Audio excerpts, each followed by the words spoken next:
micrófono abierto.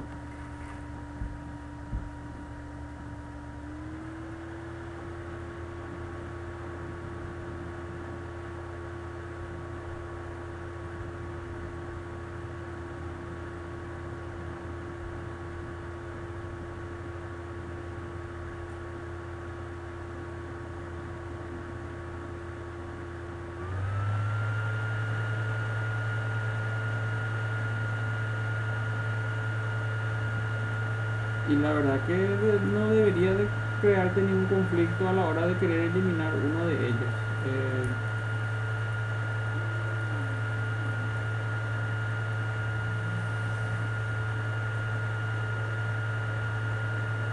sí, desde tu administrador del programa.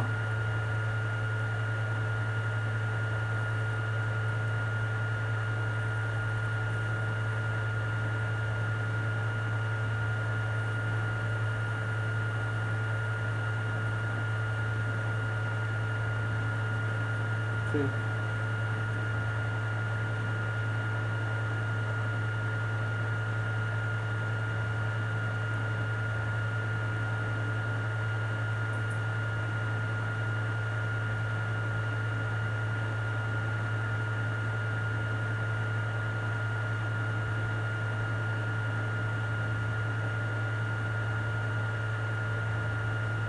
Ah, ya no. Eso sí es algo nuevo para mí, ¿verdad? No debería ser así.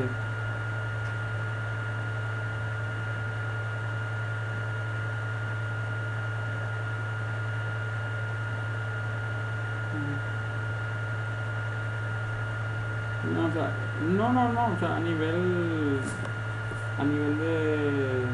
de error no te va a generar ninguno, porque lo que me imagino es que se habrá creado algún backup o algo así cuando se instaló la primera vez. Algo que por defecto lo hace el Postgre seguro, ¿verdad? Habría que indagar, habría que googlear un poco y mirar, ¿verdad? Si queremos llegar a la respuesta objetiva técnica, ¿verdad? Pero yo te diría que eso no te afecta, si a vos no te molesta, yo te diría que no inviertas mucho tiempo en eso,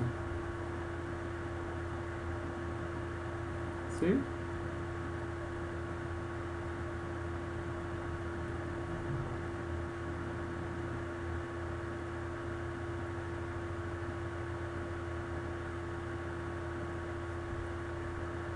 Sí, sí, el Postgres en sí utiliza ese tipo de datos, como vos lo decís, para indicar que es la clave primaria. Y lo que hace es te agrega un esquema. Fíjate ahí encima de tu opción de tablas, hay una opción que dice secuencias, o secuencias en este caso. Y bueno, esas son las secuencias. Ese te crea, sí, él te crea una secuencia justamente para que él pueda autoincrementar. Entonces, el serial en sí lo que indica es justamente eso, es como que le indica al motor en sí que él tiene que crear una secuencia para autoincrementar el valor.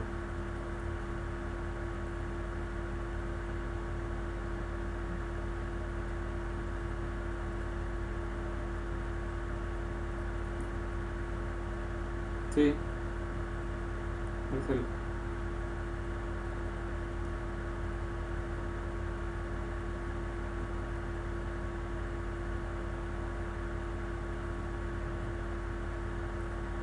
sí.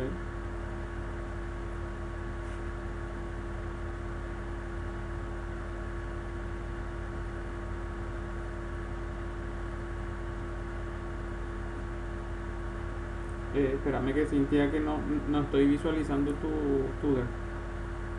No,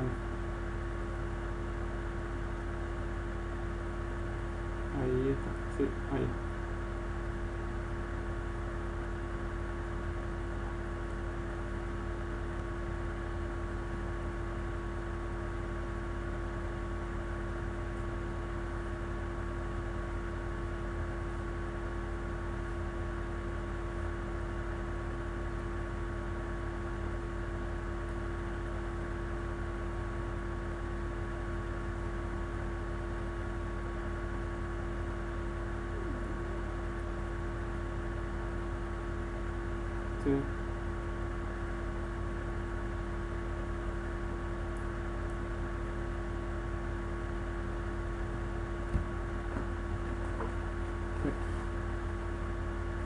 espérame que voy a mirar un poquitito vos tenés tu tabla de facturas y tu tabla de facturas en sí tiene una PK que le denominaste ID. Bueno, esa y tu tabla de facturas de, o sea, tiene una PK propia. Sí.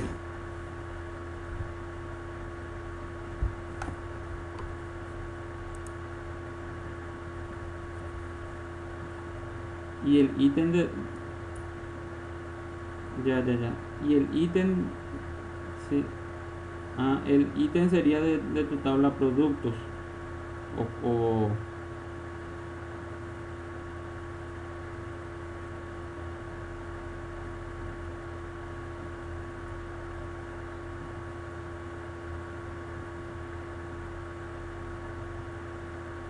ya, entiendo. O sea que vos querés guardar un valor tipo autoincremental ahí.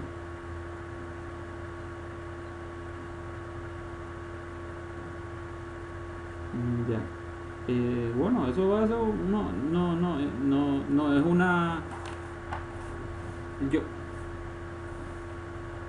yo y yo te daría, te comento, ¿verdad?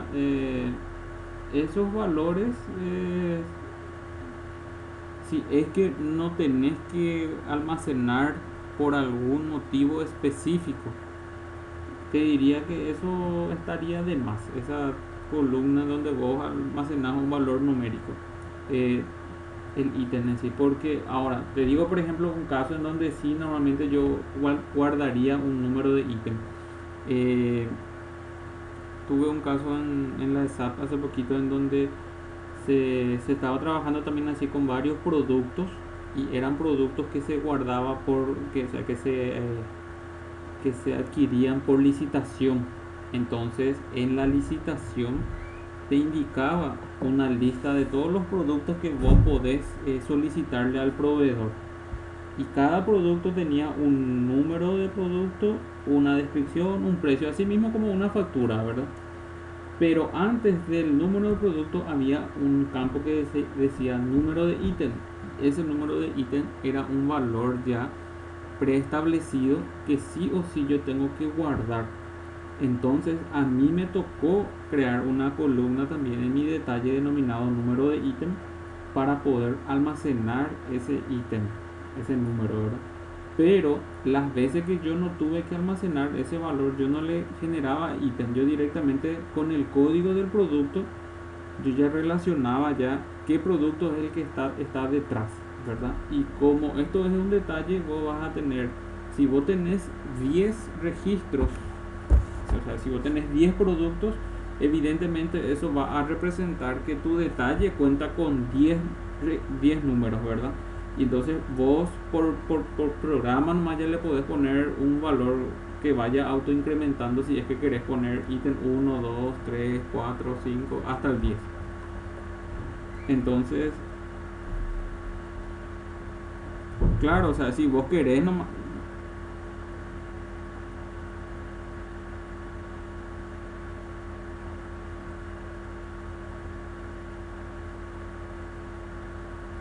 sí, y depende, ahí ya cambia un poco porque vos me decís que si vos necesitas que se guarde tu orden para que en algún momento vos necesites recuperar, por ejemplo, quiero recuperar el producto que estaba en el orden número tal.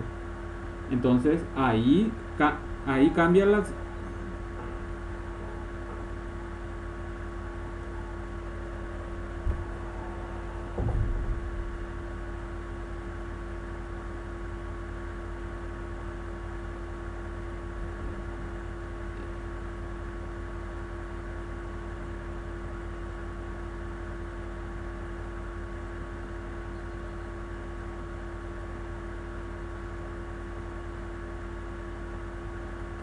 Sí, un ratito, voy a tratar de terminar la idea, ¿verdad? Lo que yo estaba diciéndole a la compañera es, ¿verdad?, de que puede que esté bien y puede que sea innecesario también. Todo depende de la necesidad que ustedes tengan, ¿verdad? si, como les dije a la compañera, en mi caso era necesario guardar ese número de ítem porque ese era un valor que venía ya preestablecido y que yo tenía que respetar. En el caso de la compañera que menciona, si yo necesito guardar un orden para que yo en algún momento pueda recuperar, quiero saber qué producto se guardó en el número 5, en el ítem número 5. Bueno, entonces de esa manera voy a poder saber exactamente qué producto se almacenó en ese número de ítem 5. Ahora, si eso no es necesario, si a vos el día de mañana no te importa el orden con el que se almacenó, bueno, vos podés decir, bueno, esta columna puedo obviarla, ¿verdad? Y quitar esa columna. Todo depende de la necesidad. Siempre depende de la necesidad. Hay miles de situaciones o hay n cantidad de situaciones en donde ustedes se van a encontrar y van a decir, bueno, en este caso sí se necesita, en este caso no se necesita. Y siempre va a ser eso, siempre hay dudas, ¿verdad?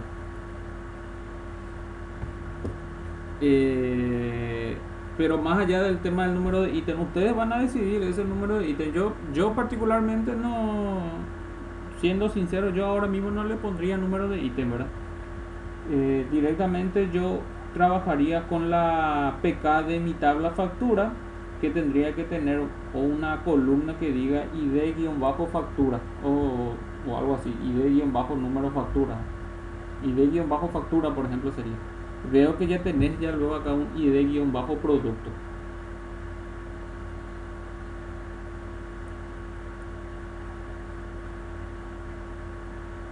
Y bueno, por eso es que por eso es lo que te puso ese PFK, porque los dos se llaman ID,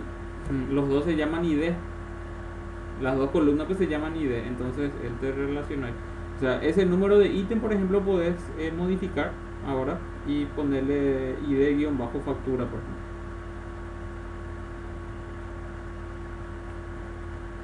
Y quitarle la PK.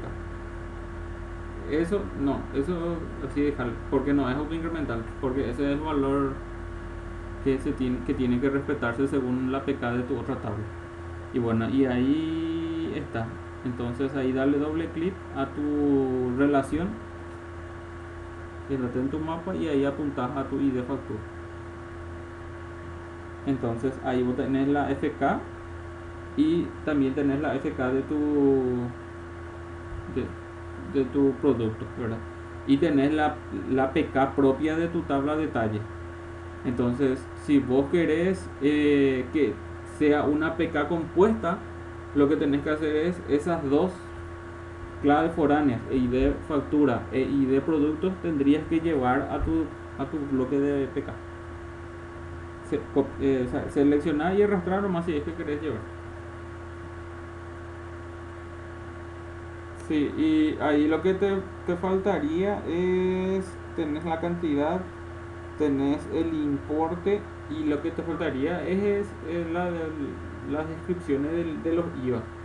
Eh,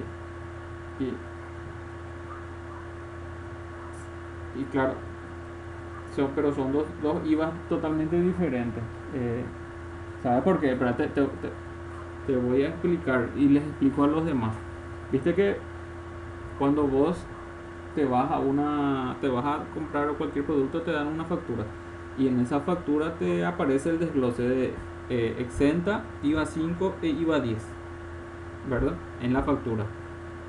Entonces, esos valores normalmente son totalmente independientes del IVA que se almacena en la tabla producto.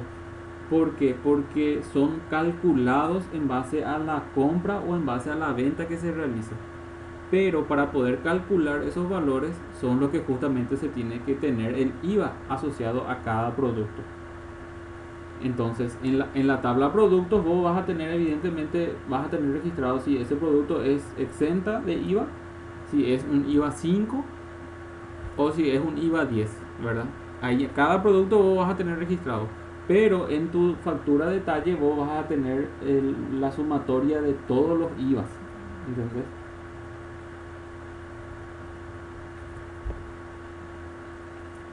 sí. Y ahí tenés que ponerle IVA 5 y IVA 10 y exenta.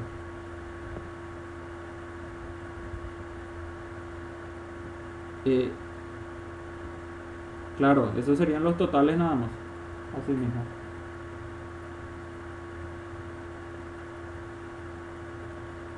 Te escu- y eso estaba yo hablamos al inicio. Te va, los martes yo tengo eh, con materia con un grupo de San Lorenzo, iba a decir, de España, soy de España. Entonces, entonces le dije a la compañera, ¿verdad? Los días lunes y los días miércoles son los días que yo tengo disponibilidad. Entonces, y eso le dije yo a la compañera, ¿verdad? Que yo voy a apoyar si ustedes necesitan, le voy a decir, le voy a dar mi conformidad a la gente de la universidad cuando me contacten y me pregunten, ¿verdad?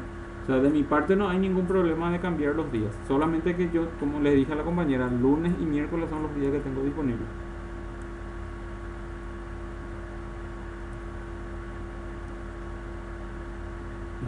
Y tiene su pro y su contra, ¿verdad? Pero depende netamente de ustedes realmente, yo no tengo ningún problema.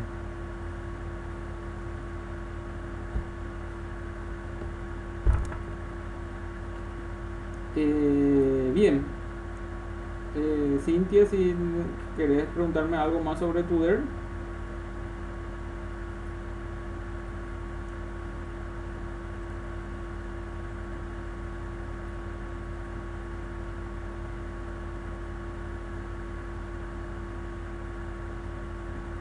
Bueno, y sobre las clases de TO, no tenés algo.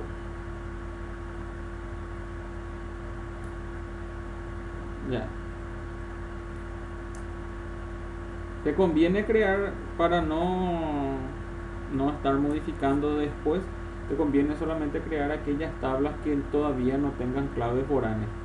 Porque nosotros cuando lleguemos a claves foráneas vamos a ver cómo se administra eso o cómo se representa eso en las clases. Ya, perfecto. Así mismo. Bueno, ¿alguien más que quiera realizar alguna consulta, alguna duda, alguna aclaración? ¿Escucho?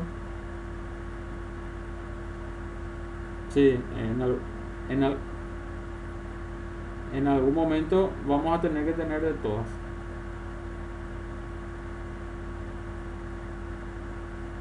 Por el momento, sí, siempre todo lo que tenga que ver con datos van a ser datos de la base de datos en este caso, o de la fuente de datos. Fuente de datos es el término técnico, ¿verdad? La fuente de datos es el lugar en donde se encuentran almacenados los datos, ¿verdad? En este caso, nuestra fuente de datos vendría a ser el motor de base de datos.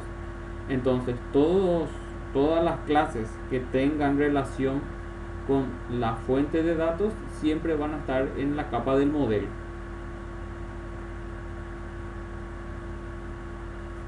Por nada. El micrófono está abierto, señores, para más consultas.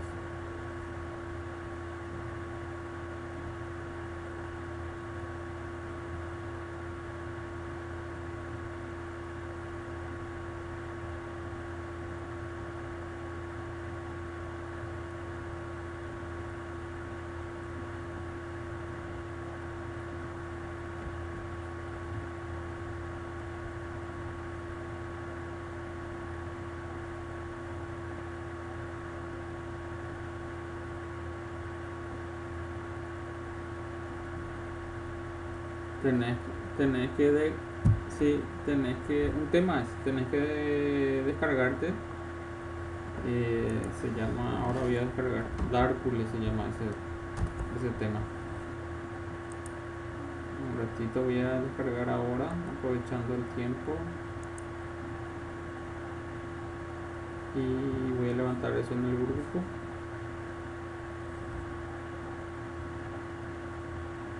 Y tenemos que cerrar primero un ejemplo de la parte del modelo y luego pasamos al controlador y de ahí pasamos a la capa visual. nosotros, no, y en realidad no es que haya un camino que sea el más correcto o que esté en algún reglamento o algo así. Yo estoy encarando de esta manera porque la capa modelo es la capa en donde más complejidad siempre hay, porque ahí es donde vamos a tener todas las operaciones contra el motor de base de datos. La capa visual, acuérdense que es para mostrar los datos nada más. Entonces, en la capa visual, la complejidad en sí está en conocer las etiquetas HTML para poder armar un entorno gráfico. Pero más complejidad que esa no existe. Sin embargo, en la capa del modelo, donde nosotros estamos trabajando ahora, es trabajar con varios conceptos. Entonces, ese punto es el que tenemos que tener bien claro, porque después ya es trabajar con datos que ya van a devolver la capa del modelo nada más, datos ya procesados y que nosotros solamente tenemos que agarrar y tenemos que mostrar. Entonces, por ese motivo opté yo en este caso por empezar por la capa modelo. Pero no obstante, si ustedes ya quieren ya introducirse en lo que es HTML, les voy a mostrar una página en donde pueden hacer sus prácticas. Esperamos un ratito, no voy a cumplir con la compañera y voy a avisar en el grupo el plugin.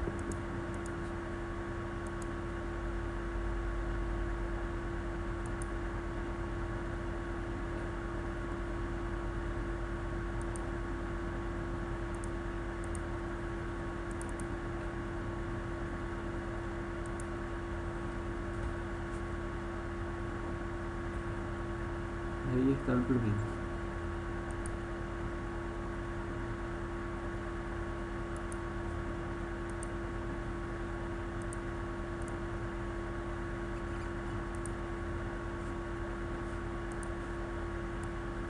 Voy a compartir mi pantalla.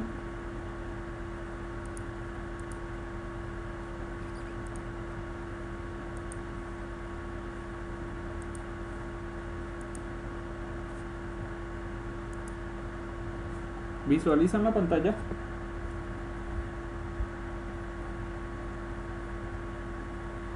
Bien. Para los que quieran también trabajar con el plugin, con el tema del Darkule, tienen que bajar del grupo y luego cuando ya tengan en su PC van a ver, si mal no recuerdo era aquí en Tools, van a Plugins y luego tienen que, como ustedes ya se descargaron, ya tienen ya disponible ese plugin, van directamente en Download, aquí le dan Add Plugin, buscan el plugin donde está, en este caso yo ya tengo acá seleccionado, le dan a abrir, me dice que ya está instalado evidentemente, y acá les va a aparecer esa opción, ustedes seleccionan esa opción y le dan install, y una vez que instalan, el IDE le va a decir quiere reiniciar para que los cambios sean efectuados, le dan OK y cuando el IDE vuelva a levantarse ya van a tener este entorno más oscuro para que la vista no sea tan golpeada. Especialmente cuando se trabaja por las noches es muy bueno tener este tipo de fondo.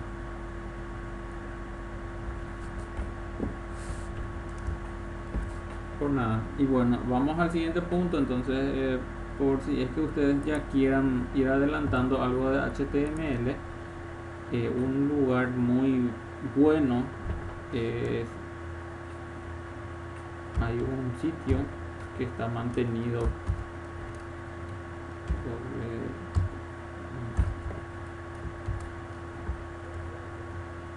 este que dice W3 School, que sería escuela de todas las tecnologías del www.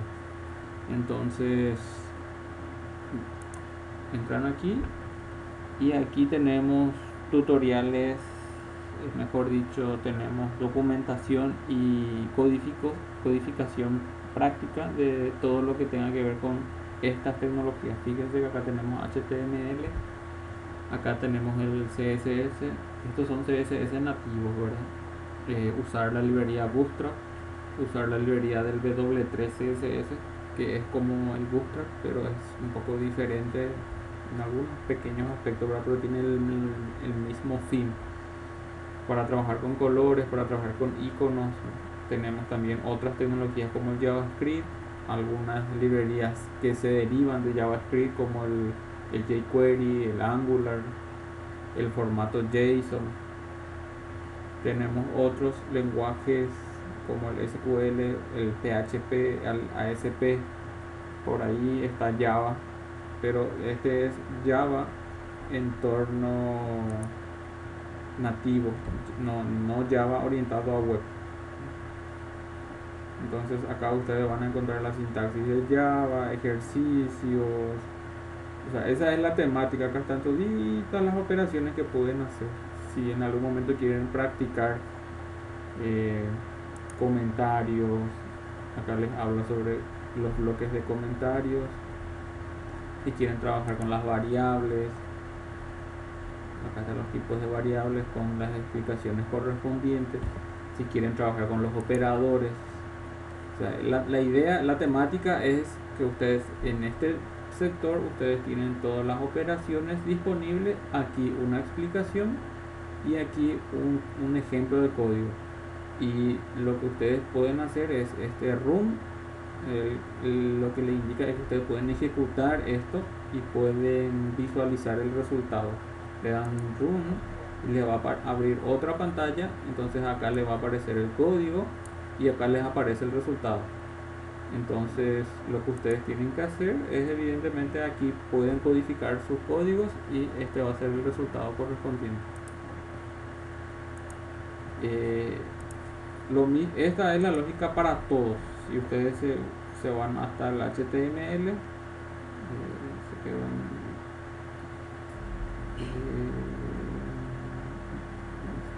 acá está HTML. Acá está HTML, esto es HTML en la versión 5, tiene desde un bloque de introducción, el documento HTML cómo está compuesto. Si quieren probar esto, repito, aquí pueden hacerlo la ejecución, está el código y está el resultado. O sea, lo que ustedes acá tienen es una pantalla dividida donde ustedes van a poder codificar y acá van a ver el resultado. Entonces en título directamente ustedes ponen, por ejemplo, y evidentemente al ejecutar,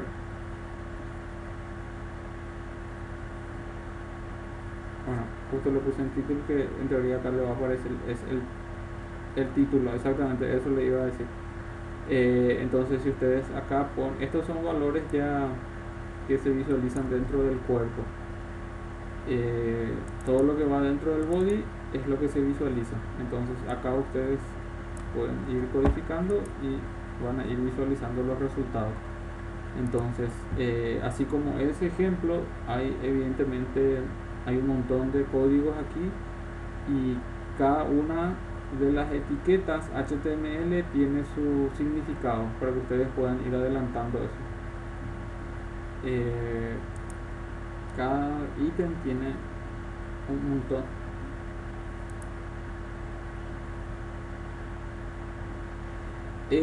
Sí, o sea, la idea es tener un aspecto profesional, ¿verdad? Y para que nuestras páginas tengan un aspecto profesional, ya nosotros tenemos que volcarnos en usar algún Bootstrap o bien usar un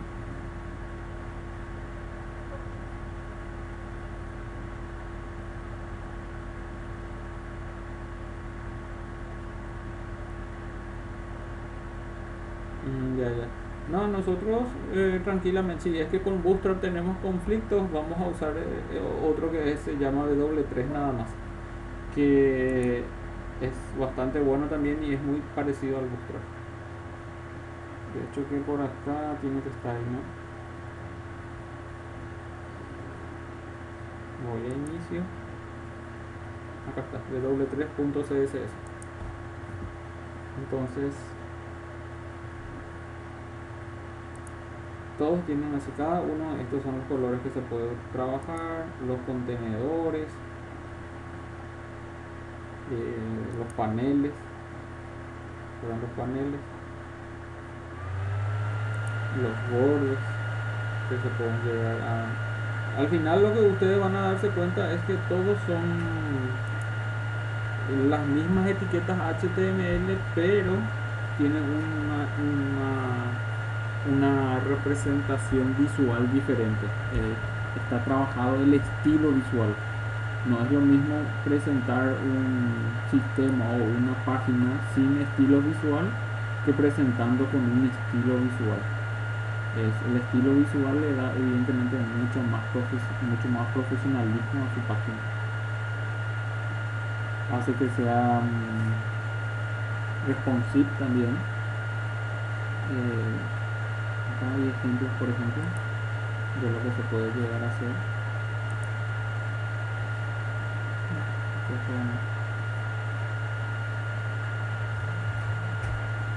Y así es cuestión de que las personas que quieran ya ir introduciéndose en HTML conforme nosotros avanzamos un poquitito, lo vayan haciendo guiándose o en algún material bueno, ¿verdad? Y como esto es un material bastante bueno, bastante recomendado, entonces yo me atrevo a comentarles y recomendarles, si ya quieren empezar con eso, lo pueden ir haciendo.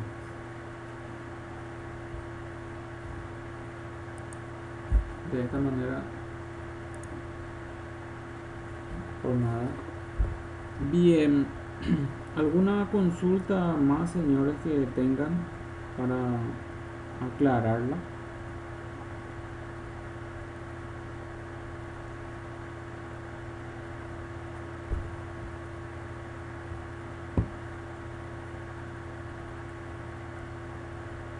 Bien, entonces yo voy a preparar un material para que ustedes puedan tener un material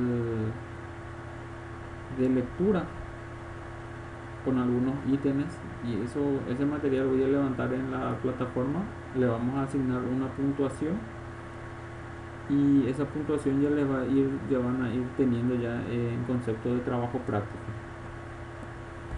Eso lo voy a hacer en la siguiente semana, de tal manera que ustedes ya puedan ir avanzando sobre eso. Bien, nosotros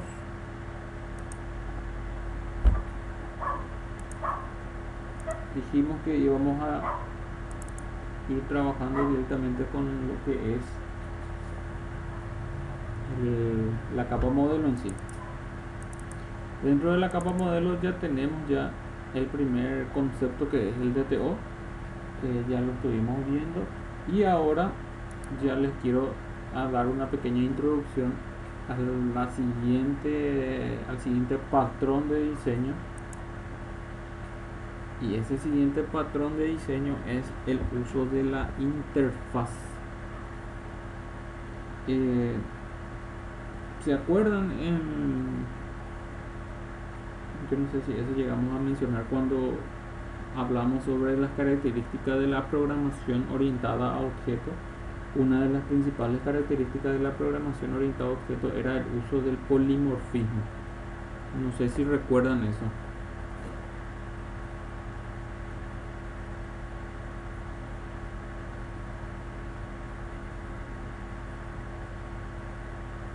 ¿Ustedes llegaron a hacer algún ejercicio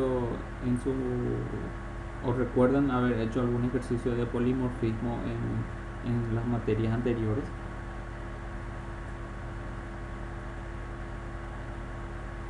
Bien, entonces, ¿por qué menciono eso, señores?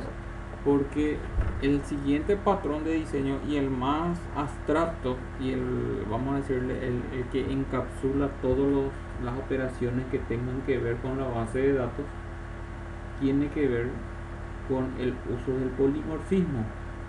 El polimorfismo en sí representa la capacidad de que un objeto pueda asumir múltiples formas. Polimorfismo, múltiples formas. Entonces, eso sí suena un poco abstracto de buenas a primeras.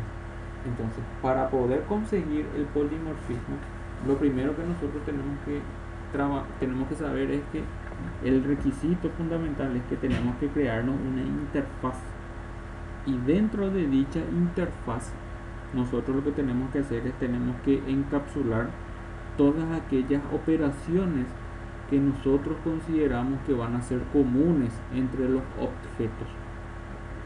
Entonces voy a adelantarme un poquitito y voy a crearme ya una interfaz a la cual le voy a denominar base. Este va a ser base SQL. Entonces perdón, este era mi paquete. Yo creí que ya estaba ya.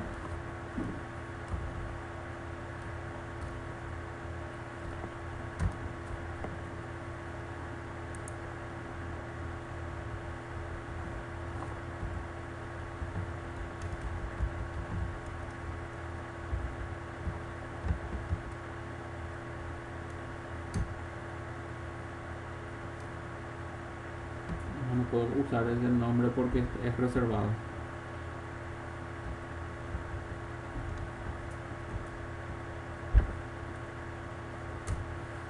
Después esto le voy a cambiar. Bien, entonces lo primero que yo tengo que crearme es una interfaz. Fíjense que es totalmente diferente a lo que es una clase Java. Entonces lo que ustedes tienen que hacer es, si no están visualizando esto aquí, tienen que posicionarse en otros, van a Java, eligen Java Interface, ok, y ahí le dan el nombre. Entonces base SQL. Le denomino base SQL porque en teoría en esta interfaz yo voy a estar declarando ¿qué cosa? Voy a estar declarando todo el comportamiento que tenga que ver con SQL. ¿Cuáles serían el comportamiento o los comportamientos que nosotros vamos a manejar a nivel SQL? Sería la operación de insertar registro, la operación de modificar registro, la operación de eliminar registro, la operación de consultar registro y la operación de consultar registro estarían dos niveles: consultar registro según ID y el otro sería consultar todos los registros. Entonces esas son las operaciones que normalmente podríamos nosotros estar realizando. Entonces, señores, aquí yo tendría que declarar todas esas operaciones, pero no se va a codificar. En una interfaz no se codifican los métodos, solamente se declaran los métodos. Sirve como una plantilla de métodos que tienen que ser implementados por otra clase. Entonces aquí yo utilizo los términos comunes que vendría a utilizar dentro de una clase. Public, por ejemplo, acá quiero un boolean y acá le digo agregar, abertura y cierre de paréntesis y abertura, cierre de llave. Si se fijan, me va a empezar a dar un error. ¿Por qué me va a dar un error? Porque vuelvo y repito, dentro de la interfaz no se van a codificar los métodos. Aquí en teoría yo tendría que codificar, y si esto yo lo llevo en una clase, probablemente esto no me va a dar ningún error. Pero en este caso yo no estoy dentro de una clase, yo estoy dentro de una interfaz, y en la interfaz en sí solamente se declaran los métodos, es decir, al finalizar punto y coma yo estoy declarando nada más los métodos. Entonces yo acá tendría que declarar el agregar, el modificar, el eliminar.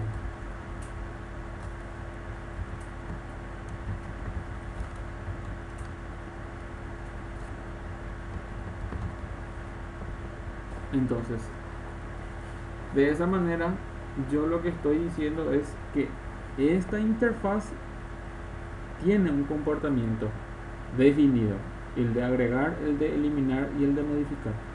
Entonces, cuando se quiera implementar dicha interfaz, se tiene que crear una clase. Voy a crear aquí una clase, que este va a ser implementar. Tenemos que implementar esa interfaz. Entonces, esto va a ser, a ver, va a ser SQL y MP de implementación. Entonces, ¿cómo yo implemento esa interfaz? Aquí yo estoy declarando mi clase. Después del nombre de la clase hago espacio, y acá tenemos la abertura de la llave, y antes de la abertura de la llave hago control espacio, y fíjense que tengo dos palabras reservadas: el extend, que representa a una herencia, y la palabra implements. La palabra implement es el que nosotros vamos a estar utilizando. Esta palabra implement es la que hace referencia a implementar el comportamiento que nosotros tenemos dentro de una interfaz. Entonces acá lo que yo tendría que buscar es el nombre de mi interfaz, y acá yo tipeo. Entonces ahí es donde yo encuentro base SQL. Al ingresar base SQL, automáticamente acá me aparece como un error, y ese error, si yo me posiciono aquí, me va a indicar, me va a obligar que yo tengo que implementar todos los métodos abstractos. Entonces, al implementar los métodos abstractos, lo que va a suceder es que todos aquellos métodos que estaban dentro de la interfaz, fíjense que en la interfaz están agregar, eliminar y modificar. En la implementación de dicha interfaz me va a aparecer ese método, o esos métodos en este caso, para que yo pueda codificar. Entonces, en esta capa, en esta clase, en este nivel es donde yo voy a poder codificar. Y me pone el override porque esto significa sobreescritura. Entonces quiere decir que lo que aquí se va a estar codificando solamente va a ser afectado en este bloque de código. No le va a estar afectando a otras clases. ¿Por qué digo esto? Porque aquí vuelvo a crear otra interfaz, otra clase.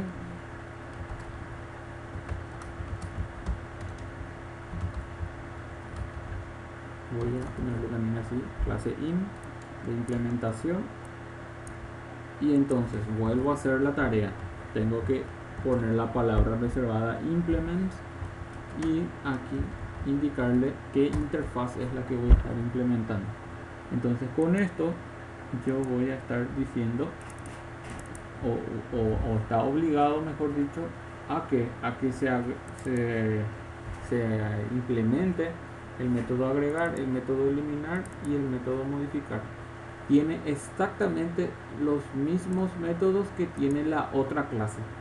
¿Por qué? Porque está implementando una interfaz. La interfaz es la que se debe de respetar al 100%. Si en esta interfaz yo agrego otro método, un ejemplo nada más, al grabar esto, fíjense que en las clases me van a empezar a dar errores. ¿Por qué me empieza a dar errores? Porque la interfaz sufrió una variación. ¿Cuál fue la variación? Se le agregó un método, y automáticamente al agregar un método, todas aquellas clases que estén implementando la interfaz evidentemente van a empezar a marcar como error. ¿Por qué? Porque las clases tienen que respetar el 100% de lo que está en la interfaz. Y en la interfaz en este momento existen 4 métodos, y aquí están solamente 3 métodos implementados.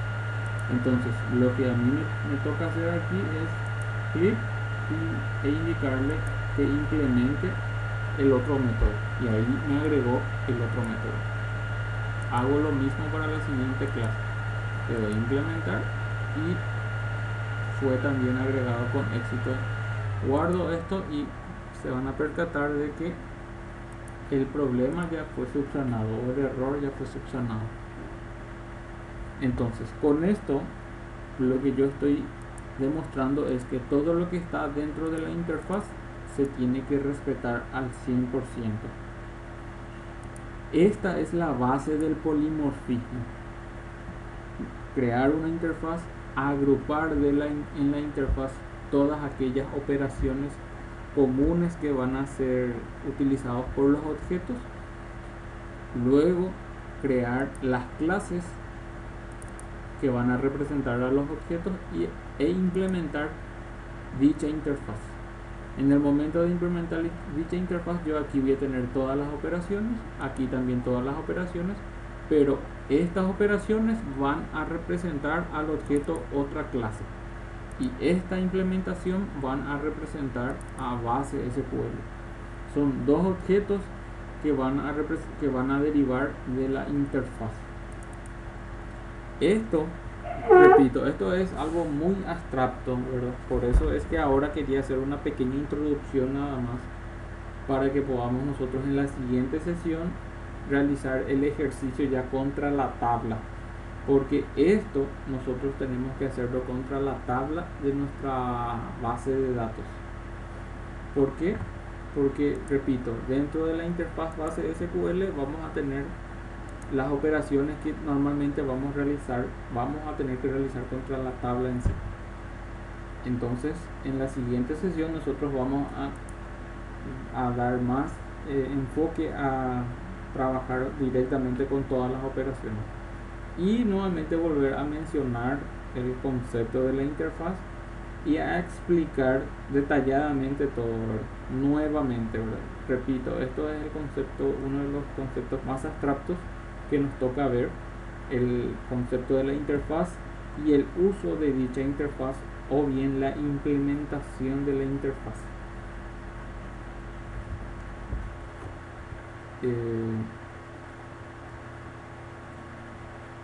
¿Tienen alguna consulta, señores?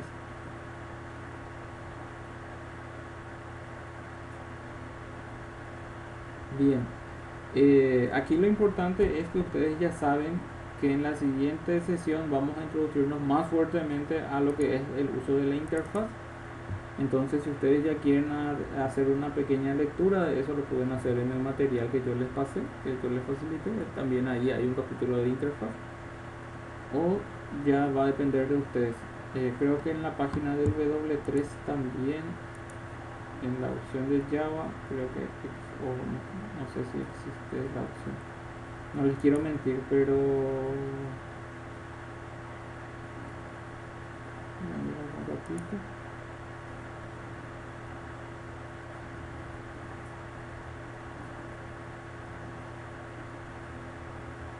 Acá habla sobre polimorfismo.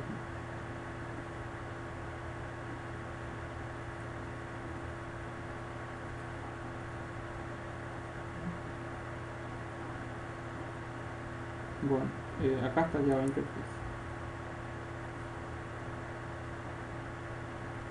Entonces, si ustedes quieren mirar también algo, tienen también este sitio como apoyo científico válido, como apoyo técnico, donde pueden también hacer sus ejercicios, sus lecturas. Ya va a depender de ustedes nada más.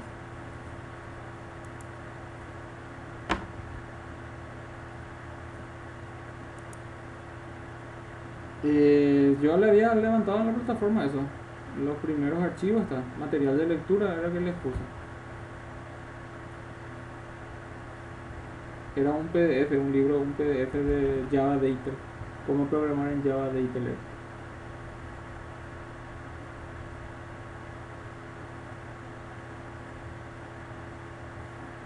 No, ese era uno de ellos. Yo levanté 3 materiales aproximadamente. El que vos mencionás es uno nada más, pero existían los otros. Pero puedo verificar nada más también. Y si no mal no recuerdo, yo le levanté en el grupo también eso en algún momento. Pero como te digo, voy a verificar, y en caso de que no está ahí, voy a levantar nada más.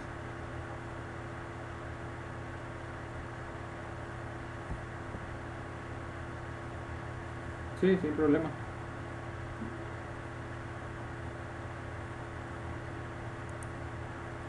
Bien, y bueno señores, si no tienen alguna consulta pertinente, vamos a empezar con esta introducción y en la siguiente sesión continuamos con los ejercicios.